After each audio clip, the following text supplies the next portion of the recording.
Sheikh Imran Hosein, I'm very pleased to have you once again. It's a great honor. I have asked subscribers for questions, so I have my own natural curiosity and questions from other people. And perhaps you'd like to introduce the mood and subject for today. We are, Morris, uh, on the brink, perhaps, of a pit of fire. And I am anticipating that an attack will be launched on Syria, kind of a desperado, because everything else has failed and Putin checkmated them in Geneva. And so now, perhaps throwing caution to the wind, just perhaps, the Turkish armed forces might launch an attack on Syria. And if that happens, I think Putin is going to respond vigorously. So we are standing at this moment on the brink of a pit of fire. Yes, Russia did voice strong opinions regarding Turkey's stance. I detected Russia's support for Syria not, for Turkey not to interfere or involve. At times Russia is ambiguous, but it was not ambiguous about telling Turkey not to get involved. Well, Lavrov, I don't know, the Russians give mixed signals. It's very encouraging that you suggest they are steadfast behind Syria. They have just sent some ships to Tartus, correct? Yes, I've heard about that. Well, many of the questions do revolve around Syria that I've been given by subscribers and people that follow you. Shall I read some out, or shall we banter? Do please. Okay, just give me 1 second. I Sure. wasn't entirely prepared, but they are here. So, well, I'll just start ad hoc. When will the Arab world realize that it is better that the Shias and the Sunnis join hand in promoting their agenda and to strengthen their position on the globe? Yes, there are 1.5 billion Muslims, but how divided are they? And that is from a user 408 Magenta on YouTube. Bringing about Shia-Sunni solidarity to face a common threat is not too difficult a proposition, except that Saudi Arabia, true to form, from day one, emerged on the screen of history in a very mysterious way, and has consistently from day one functioned as a client of the Judeo-Christian Anglo-American Western Alliance. And Saudi Arabia it's an alliance of a political family, the family of Ibn Saud, and a religious movement, normally referred to as the Wahhabi movement.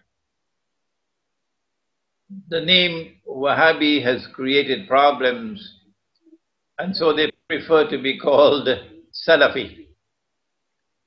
And it is this religious movement which has been brainwashed, harnessed, programmed, and they are the ones who are now engaged in a vociferous, relentless attack on the Shia, religious and theological attack on the Shia, and doing so in order to lay the foundations and to foment Shia-Sunni civil war in Islam. I believe I did make mention of this in our last interview, that this is the master plan to foment Shia-Sunni civil war in the world of Islam. The fact that that civil war has not as yet broken out, it is something commendable that the rest of the world of Islam is not being seduced and not likely to be seduced. Unless, and of course, you have some act of monstrous terrorism directed, for example, against the Shia, and then you blame the Sunni. Typical Zionist methodology. Or an act of monstrous terrorism against the Sunnis, and then you blame the Shia. So you can get them at each other's throats. I have been doing my bit, Maris. I gave a lecture recently on the Shia, the Sunni, and the end time.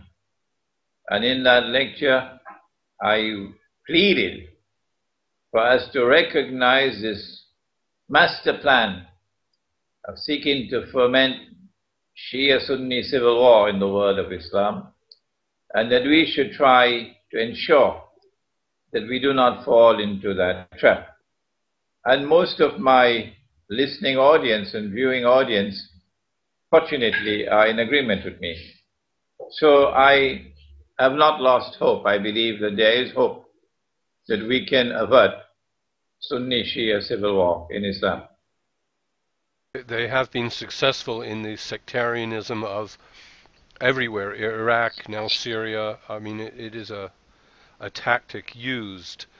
And you said Saudi from the day one, but I believe there was a King Fahd in the 1980s who was actually revered quite highly, and he was assassinated, yes? That's Faisal. Excuse me. Yeah, that was King Faisal. Yes, we hold him in high esteem because he broke ranks with his family. When Israel attacked in 1967, the surprise attack that took the Egyptian Air Force on the ground and destroyed it, Faisal, that war, of course, saw Egypt and Syria and Jordan defeated. Faisal quickly mended fences with Jamal Abdel Nasser. Remember they had a war, a proxy war in Yemen. Saudi Arabia was supporting one side of the war, and Egypt was supporting the other side.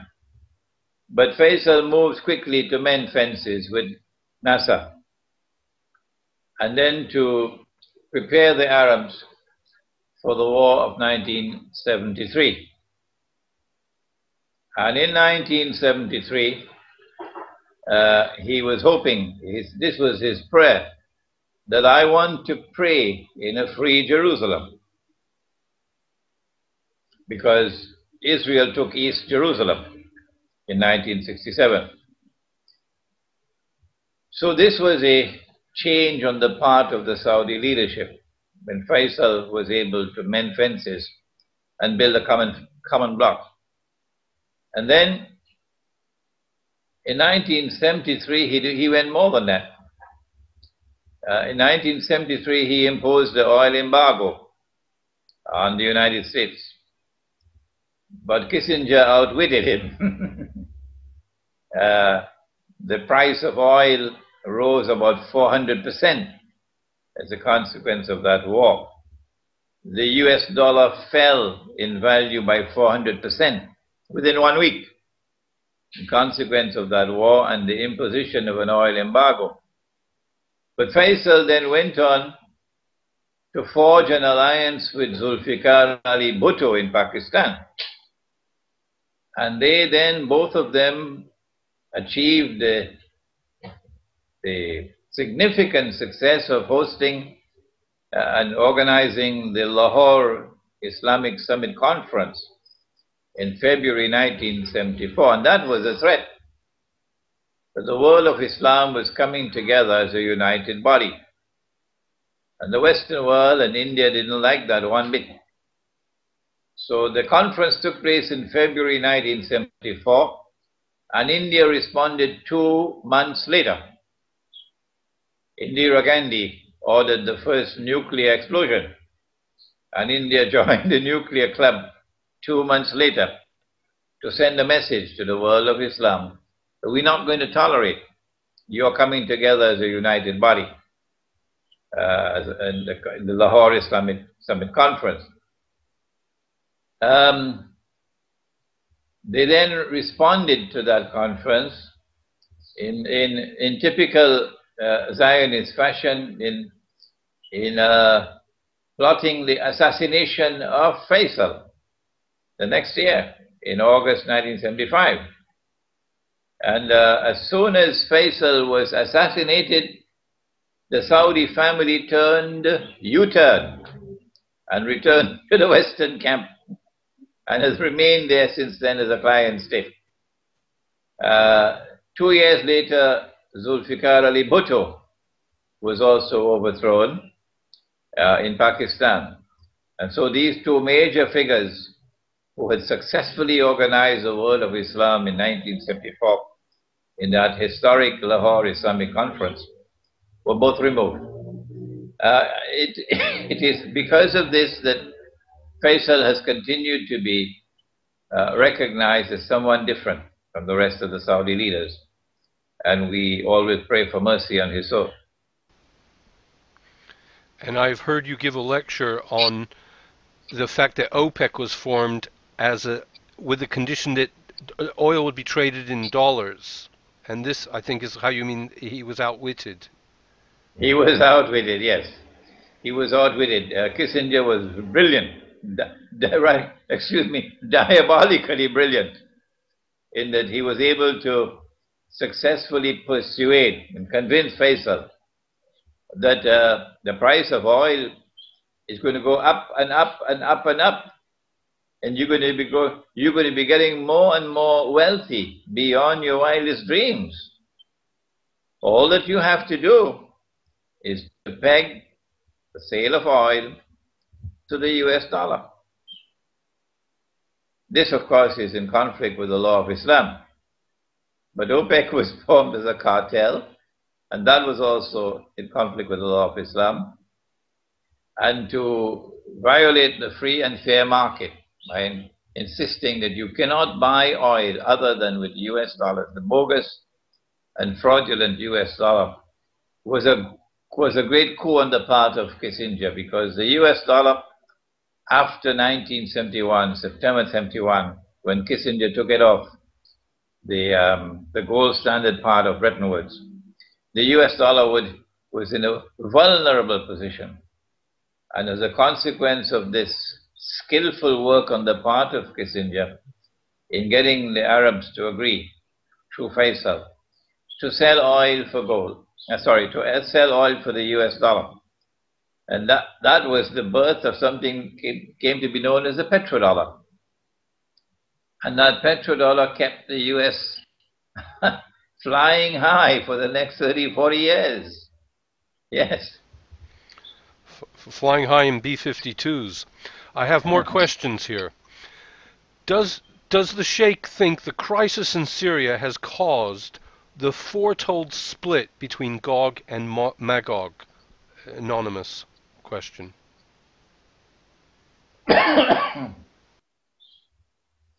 It is clear that Gog and Magog are now moving in the direction of a head-on collision, which we anticipated. Gog being the Anglo-American Zionist alliance, which has NATO as its military arm, and Magog being Russia, but Russia is also Christian Russia. There are two Russias there. And that conflict between Gog and Magog which is most likely to be one of the use of nuclear weapons, appears to me to be now inevitable. Inevitable. It's just a matter of time. So yes, my answer is yes indeed. Gog and Magog are now moving towards a head-on collision. And it's the Syrian crisis that has speeded this up. Our eschatology, Islamic eschatology, places the area of Syria and Turkey as the most volatile region of the world and the one which is going to witness the Great War. Okay, I move on. This question is from a user DinaPoli123. It seems more and more clear that the Islamists, such as the Muslim Brotherhood and the NTC in Libya, the rebels in Syria, the Islamists in Pakistan, all are working together with the Zionists. It seems after every overthrow of these Arab regimes, the governments are more open to Western influence and to invite the capitalists into their country. No, I don't think that is entirely correct. The world of Islam is not homogeneous. I have identified one sectarian movement that used to be called the Wahhabis, who are being exploited and used by a Pied Piper. And that Pied Piper plays the tune and they dance to the tune because they are deficient in understanding. They do not understand that they're being taken for a ride. The reason why the Zionists want these so-called Islamic governments in power around Israel is because these so-called Islamic governments can then be manipulated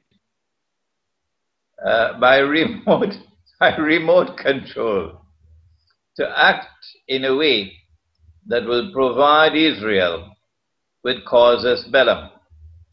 Israel wants to wage a big war which will decimate the Arab population around the Holy Land, bring about a substantial reduction in the population of the Arab world.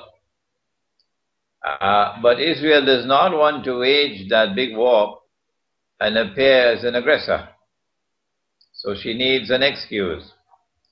And that excuse was manufactured and it is emerging. It began with the Arab Spring and then predictably with the emergence of so-called Islamic governments. But the stumbling block in the way is Syria. And if they do not succeed in Syria, their plans will go to naught, all fall down. So Syria is do or die for them. They cannot afford to fail. And this is why Hillary Clinton is now hysterical. That Russia and China will pay a horrible price. Reading between the lines, I believe it's a Turkish invasion of Syria that's coming, but I can be wrong. And so the bottom line is that the so-called Islamic governments emerging as part of a plan that will allow Israel to declare that we are now under grave threat, that Islam is rising in the world, and Islam constitutes a menace to Israel and to mankind. And that seems to be the plan at work. But not all Muslims are like that. There are many, many Muslims who detest the Zionists and detest the Anglo-American oppression, it's NATO oppression of mankind, and long for freedom. And likely to turn in a friendly way to Putin, to forge an alliance with Russia in order to confront a common enemy.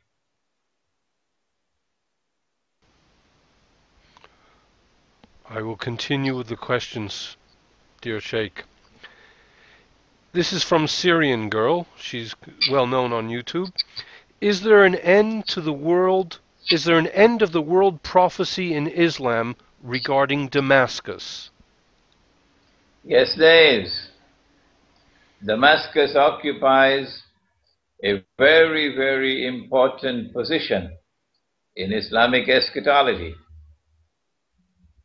The Prophet, Allah's blessings be upon him, has prophesied a number of events which must occur before history can end. These events, which will occur in the end time, have as their most important of all events the return of the Son of Mary, Jesus, the Son of Mary, the true Messiah. And he's going to return not in downtown Chicago, but in Damascus. In Damascus. And there's another divinely appointed figure in Islamic eschatology. You may have heard of the Imam al-Mahdi, one of the supreme figures of the Shia, but also accepted by the Sunni. Imam al-Mahdi will be in Damascus when Jesus returns. He'll be in a masjid or a mosque. The prayer is about to take place. The Antichrist and the Israeli armed forces are outside. And then Jesus descends in the masjid. And the Imam recognizes him and says, "This is the Son of Mary." In much the same way that John the Baptist, standing in the river, when he saw Jesus, he said, "Here he is. This is the man you've been waiting for. This is the Messiah." And so history repeats itself.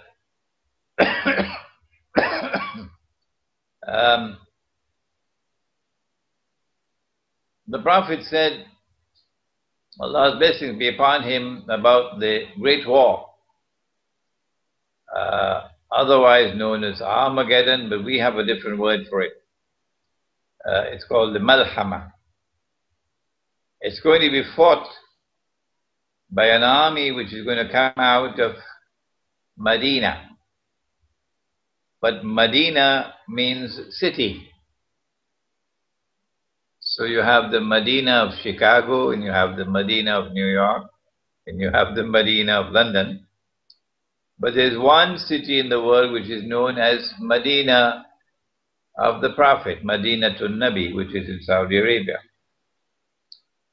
So sometimes when the word Medina is used, it is confused with that Medina in Saudi Arabia. But in this particular case, it's the city. It does not identify the city. But the scholars who have studied the subject identify it as Damascus. That out of Damascus will emerge an army which is going to confront Rome. And in our last interview we did take up the subject of Rome.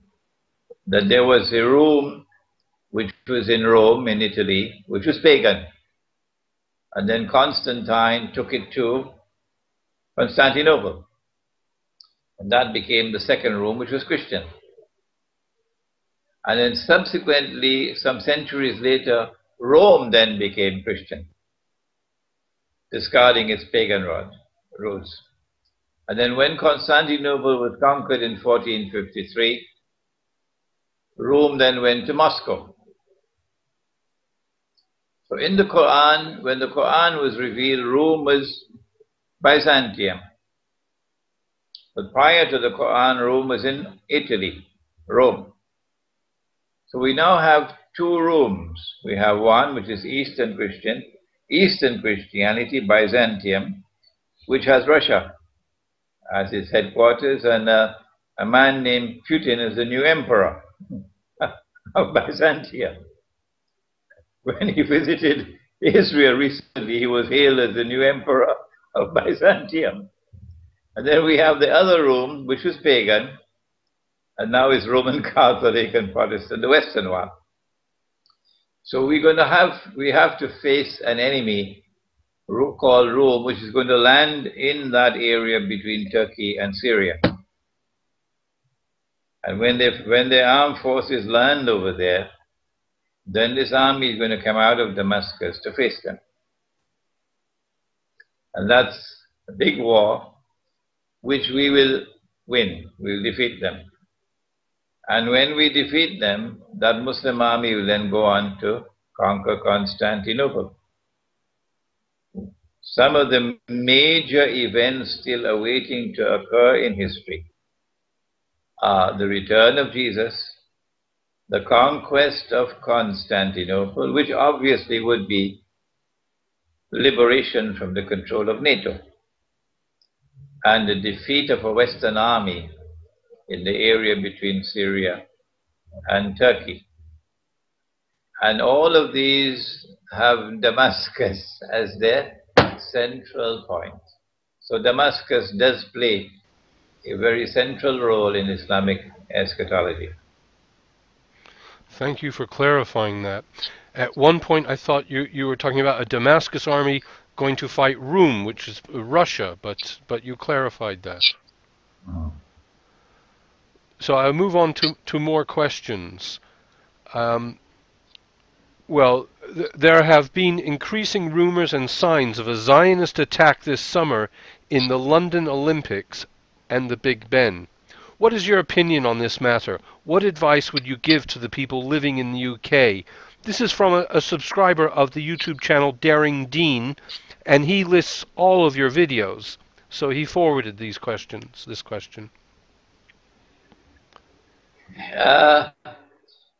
No one knows, of course, with certainty where will the next terrorist attack take place. And all I can say is, yes, it is likely.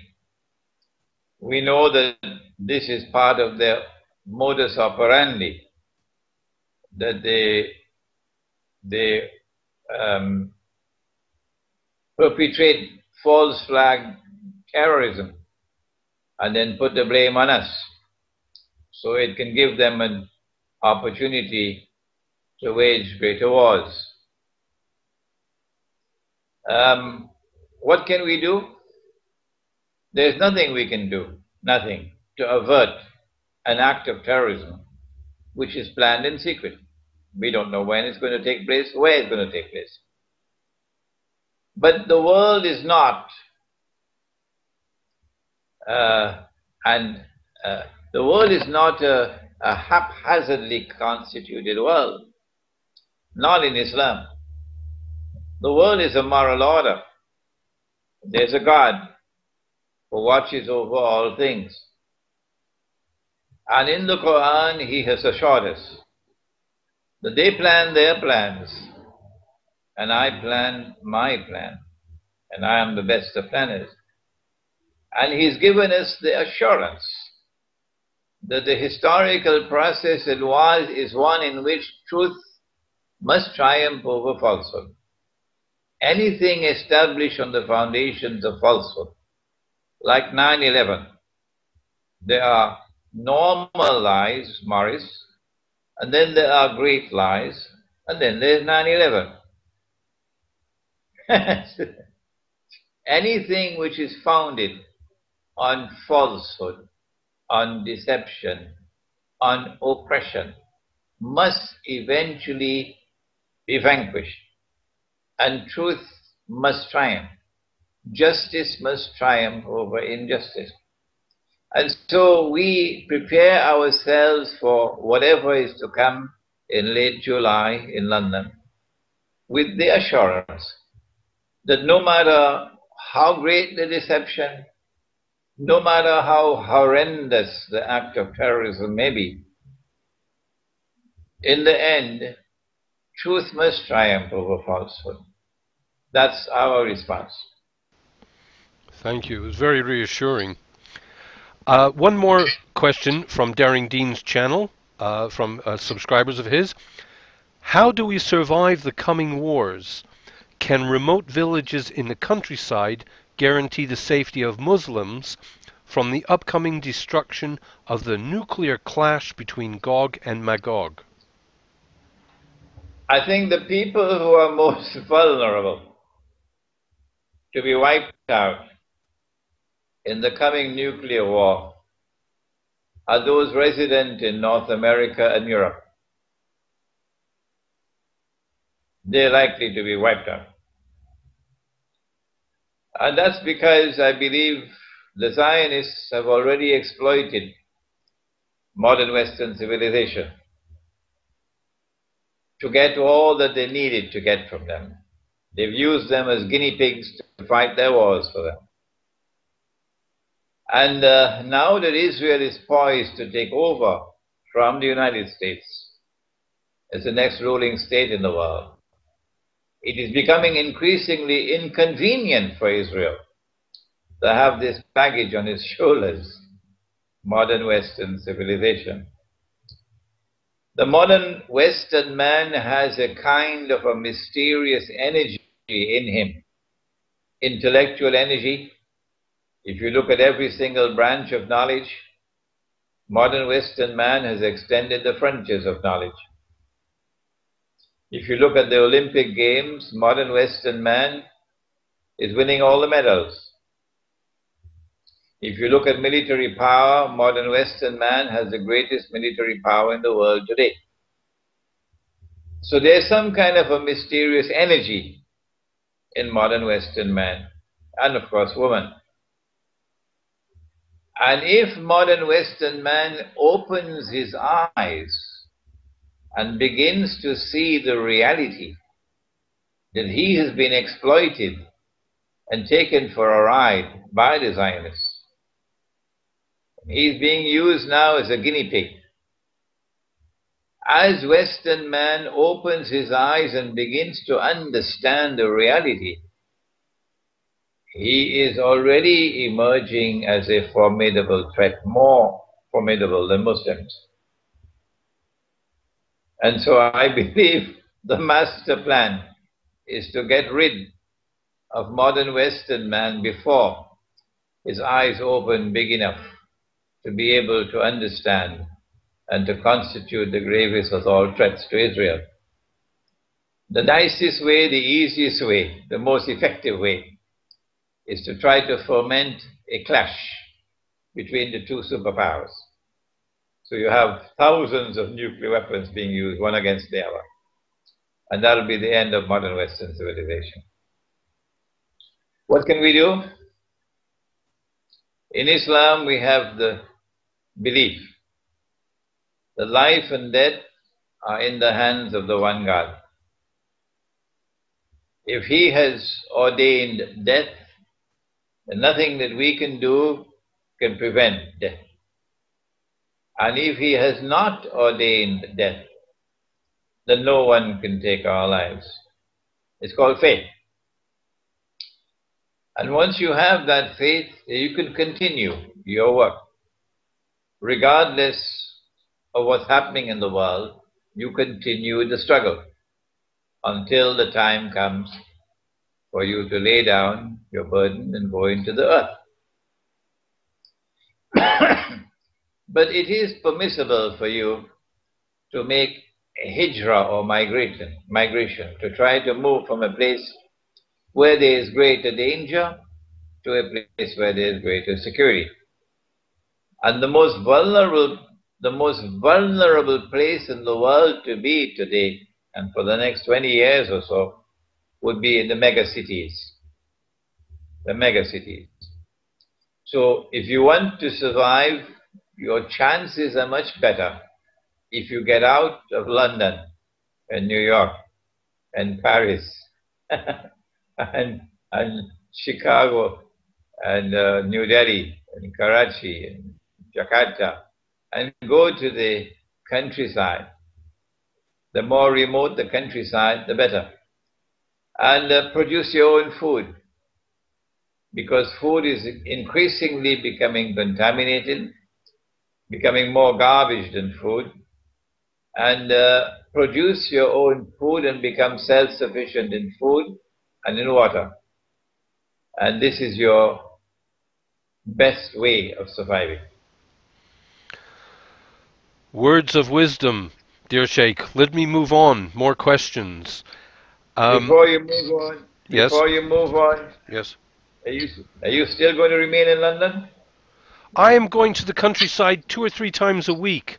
I have found an oasis. There are videos on my channel just recently on farms. I'm trying very hard to get out, and I meet people in the city that are unhappy in the city. It's not easy to move to the countryside. It, it, Okay. it takes a new mental approach as well. But before you move, find a wife, please. Don't go to the countryside alone. Oh, inshallah, I wish. I wish. You never know. When it rains, it pours. Okay, Boris. Um, Look, I just have a comment now. It's not a question. It was a comment left on a video and it grabbed my attention regarding Syria. This is a clear-cut war for Israel. Nothing else. Syria is one army which can take care of Israel. Every American has to look into this angle. Who is benefiting? Neither Saudi or Syria nor America, only one country, Israel. It's either luck for them or it is well played by them. Yes, I think this is correct. That the Zionists are at the root of the uprising. They're the ones who planned it long, long years in advance. But what is missing in that analysis is that Syria is not just another country for them. This is do or die for them. They must succeed in Syria, even if they have to open all the gates of hell. And that's about to happen, I believe. Yeah, I mean, get to interview a few people, and they're very often against the Western interference in Syria, but they won't point a finger at Israel or the Zionists. They have to be kept out. You can talk about the CIA and the Americans and Hillary Clinton, that's no problem, but don't mention Israel or the Zionist plot. Okay, more questions, sir. I would like to know if he thinks Turkey has been secretly encouraging and supporting the anti-Assad terrorists from the beginning. I think this is from Coriana Green. I think she's asking, how long have the Turkish people been, or government been, facilitating the insurrection? I think that the Turkish government I prefer to give them the benefit of the doubt and to think well of them in respect of their hearts, that their hearts are not corrupted. It is that the minds are brainwashed and that they're being used and manipulated in much the same way that modern Western civilization was used and manipulated for centuries. And only now is Western man opening his eyes and beginning to understand and realize true story. So too with the Turkish government. I believe that there was a sophisticated effort of brainwashing, and that at the heart of that effort of brainwashing was a Sufi religious movement based in, which has its headquarters in the United States. They have played a very sinister role. The Mustafa Kemal group of secular Turks already have an alliance with Israel, the Turkish armed forces.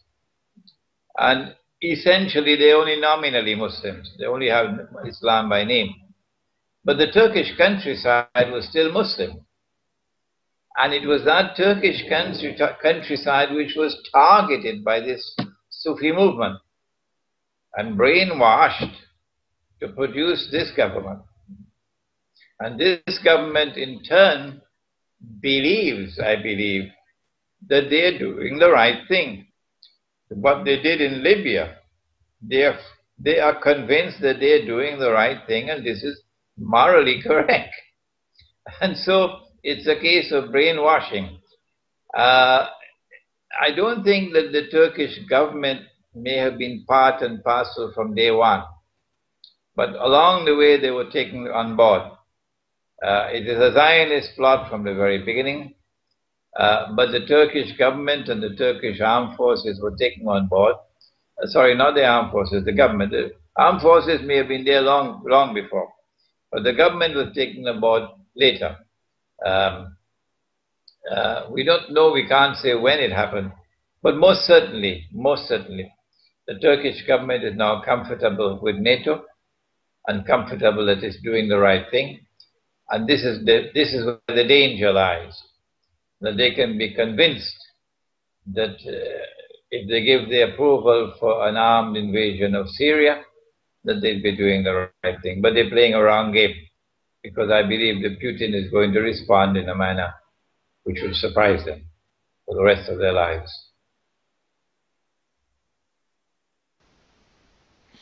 The Sheikh wants to build villages for only Muslims to live in and have their own system.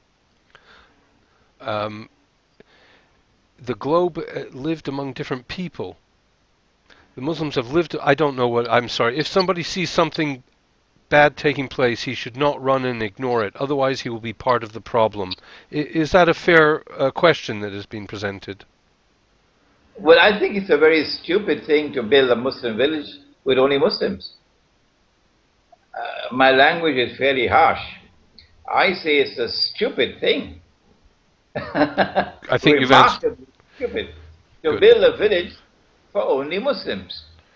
A more intelligent thing would be to build a Muslim village and to invite non-Muslims to come and live with us on the basis of a friendly relationship and on the basis of an understanding of a norm of public conduct. For example, we are turning away from that alcohol-ridden society. We are turning away from that society of nudity and public obscenity. We want to build a clean environment for our children. So to the extent that there are Muslims who want to do that, and we can get Jews to join with us, and Christians and Hindus and Buddhists, and you are not hostile to Islam, and you can agree with us on a code of public conduct, that there is no public nudity in the Muslim village, that you're not going to be drinking and getting what is called stone drunk or binge drinking, not in our village. This appears to me to be an intelligent way to bring together people of different religions, of different tribes, and show that we can live together as a family. But to build a Muslim village for Muslims alone, that's stupid. Thank you for clarifying. In London, you cannot go down the street without seeing someone carrying a can of beer. The questions for Sheikh Imran Hosein, I have more. What is your view on the future of the Kurdish conflict between Iran, Turkey, Iraq, and Syria? How will the Kurdish conflict shape the interests of Zionists, or will it be a blow for Zionists? This is from Umar Bat in Kashmir. Wherever there are a people who have been oppressed by the modern secular state which has emerged from the Western world,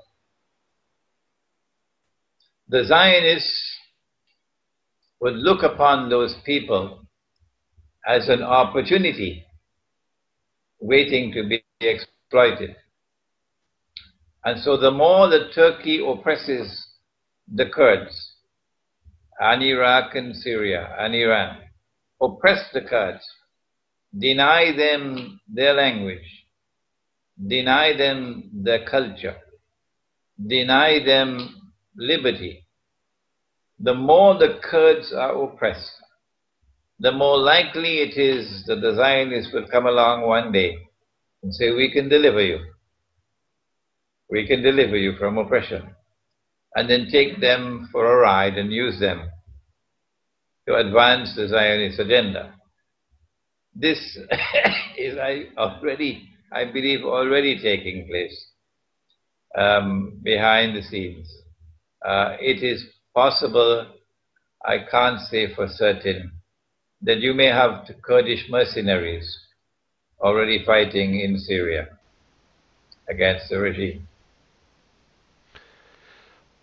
I've heard Kurdistan is a Zionist project at this time.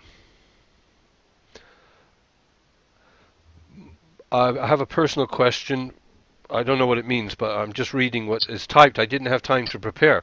What kind of new rule for Tunisia is planned in the new Arab world scenario of the times of a greater Israel coming, and for Algeria? There are voices on Tunisian news saying that Tunisia has become a platform for terrorists coming from everywhere since the borders to Libya and Algeria are not so safe. Thank you, from Java Gurk. I am not, as they say in French, au courant with what's happening in Tunisia and Algeria and Morocco, because my attention has been focused elsewhere. But the master plan is working in that the Islamic, so-called Islamic parties won the elections and formed the government. But they are behaving in much the same way that other so-called Islamic parties and Islamic governments are operating in the Arab world as a result of the elections. And that is that they are acting in a way which is likely to lead them to be exploited by Israel to advance Israel's agenda, to act in such a way eventually that Israel can claim that they now pose a threat to Israel. Beyond this, Maurice, I am afraid I can't comment other than superficially, because I have not been focusing my attention on that part of the world. Okay, perhaps I'll make this next question the last one. There are plenty more. Maybe I'll ask you something afterwards. Can you please ask the following question to Sheikh Imran? Today, Iran and Armenia, the first nation to adopt Christianity as its official religion, signed a security agreement. Does this signify what Imran has been predicting on Islam and Eastern Christianity will join hands? It's a positive sign when Iran can sign a security pact with Armenia. It's a positive sign because it is an event which is moving in the direction of the fulfillment of the prophecy of Prophet Muhammad, Allah's blessings be upon him, that you Muslims are going to make or forge an alliance with Rome. And Rome of the Quran, of course, is Byzantium, Eastern Christian world, and Armenia is part of that Eastern Christian world. But Iran has already forged close ties with Russia. And Pakistan is moving in like an old Ford, now and then, stop and go, but moving towards Russia. When the civil war takes place in Turkey, I believe we'll find Turkish alliance with Muslim Turkey, with Russia as well. The conquest of Constantinople can only have one military significance for me. A Muslim conquest of Constantinople to break the NATO grip on the city can only have one military significance, and that is that it opens up the Bosphorus for the Russian Navy to have free passage into the Mediterranean. I can't think of any other significant military implication. And so the security pact with Armenia makes sense. It makes sense, and I believe that Iran is moving in the right direction. What just happened? Pakistan, you mentioned it, and it has just opened the passage of NATO troops, it's whatever, NATO supplies again into Afghanistan. It, when so clearly the majority of the population are against it. What is the situation in Pakistan? The Pakistan Armed Forces succeeded in extracting the price that they wanted. It's a question of US dollars. And they got the US dollars that they wanted. I think it's more in excess of 1 billion US. In excess of 1 billion US. And they're now hoping that they can ride the tide of internal resentment in the country. But time will tell. Well, Sheikh Imran Hosein, seriously, I could talk to you for a lot longer, but we have been going an hour almost, and maybe we should stop here. Otherwise, I would gladly ask you, what is the ISI doing in Afghanistan? Is it supporting the Taliban? I have many more questions. I think it's better for us to stop now because there's just this much that our listening audience can digest. Yeah. Yeah.